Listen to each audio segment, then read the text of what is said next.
Hello, and I'm going on with my interview at this Paris meeting.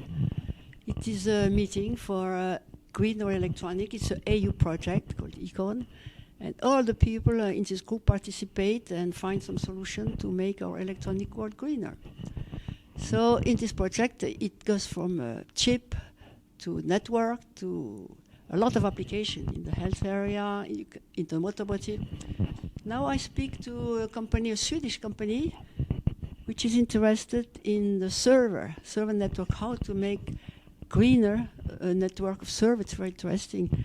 So I have the pleasure to speak with John Summers and with Parvathi Maya Thampi, who both are from the company Rise, and they will tell us what is their contribution to a greener world.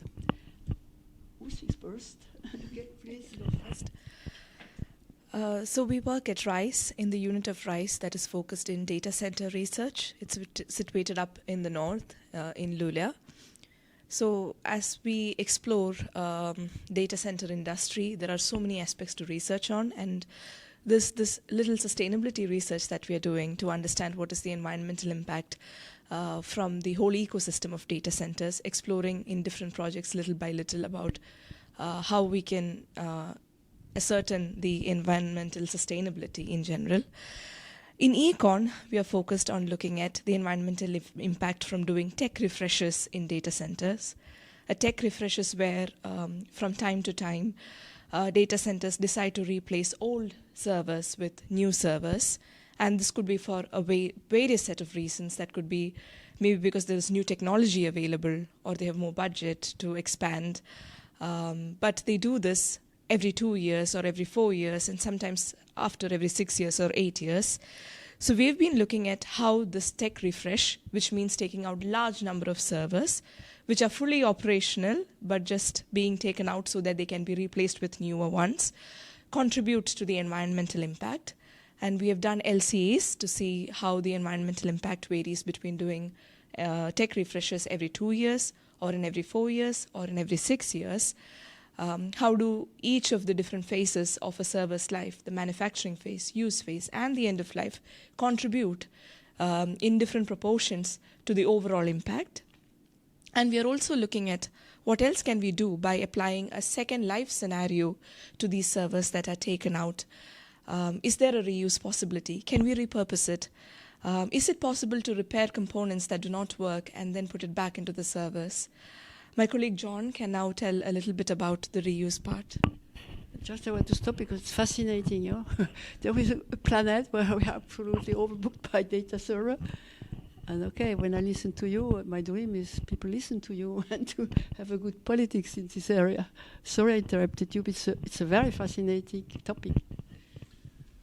Yeah, so just following on from Parvati, what she said about Second Life, so it's a significant amount of electronics that goes into data centers. And so when we do this tech refresh, it's important to recover the components or to recycle. But one of the things we've been looking at with another partner in the project called Swissvolt is actually looking at the possibility of repurposing the server as a storage array. So it's gone through its life as a compute component, and then it becomes an element of a large storage array. In data centers, there are three aspects of data centers. One is the communication. Every day we go on our phone, our laptop, we're communicating with data centers on a daily basis. But within the data center, there are processes that run through the compute. But we also need a lot of storage to store data. This is permanent storage of data. And so the idea with the Second Life is because they are not, as they get older, one of the degradation parts is they're not as powerful, or they can't do as much workload for the energy they're consuming. So the Second Life idea is to use less energy in terms of the compute, but to put a lot of storage in there, a lot of disks, that allows us to build up a cluster, a storage cluster. Now, one of the interesting things about this is obviously the IT is old. So, we're worried about failure, loss of data. So Swissvolt have this software which allows us to distribute the storage across multiple nodes, multiple servers, for resilience. And we've tested this in the lab with different scenarios where you lose a disk or where you lose a node, and you still see that the storage array still is operational. And that's an important component because data centers are always have to be available 24/7, and you don't want to lose your data.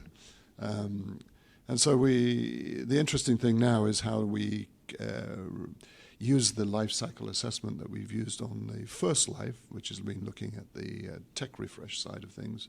How do we then try and understand the environmental impact of putting the server through a second life as a storage node? So that's basically where we're going with this, yeah. Okay. I think the whole world should listen to you. With all the server deployed, I say, oh my God, you should be there and give the rules. So I have a very naive question. In Europe, what we do is very good. We want the green world, and the server is so important for everybody. But does your company can make any business or profit? You know, the world is gone. So are we condemned to be a non-profit advisory? Okay. This is a little bit my question. Europe is doing so well, and it's a good idea, and people should listen to you. But will your company have an impact or can survive in? Us is a research institute, and it's a non-profit research institute, so we do not get any benefit out of it.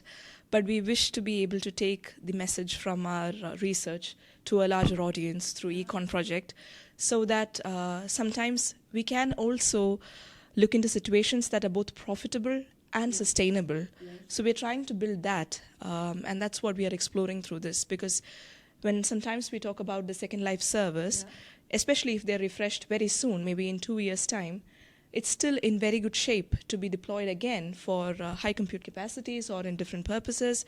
But then they are cheaper than the original ones that you buy fresh from the market. So there, you do have a business possibility to use something that's more sustainable, but also more profitable. Like you are not spending as much. CAPEX is slower in this case. So as a research institute, we don't have any profit from this, but we wish to influence the industry in a positive way, however the results are.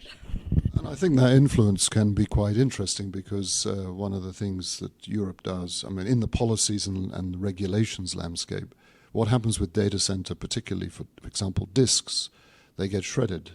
They still have a long life left in them, but everybody's concerned about data security. GDPR, and there are technologies that can wipe the disk. We don't have to shred it. And we're shredding a tremendous amount of disks in Europe, as we are globally. And so those from the storage perspective, if we have some kind of eco design or a directive from the EU that encourages data centers to not shred the disk, but to put them through. To reuse them in the second life, then that's obviously a good thing as well, in terms of the advocacy of this, yeah. So we would like to hear greener and even more profitable because of the reuse, the new practice in industry, who knows. But anyway, it's a great work, and thank you very much and good luck. Thank you.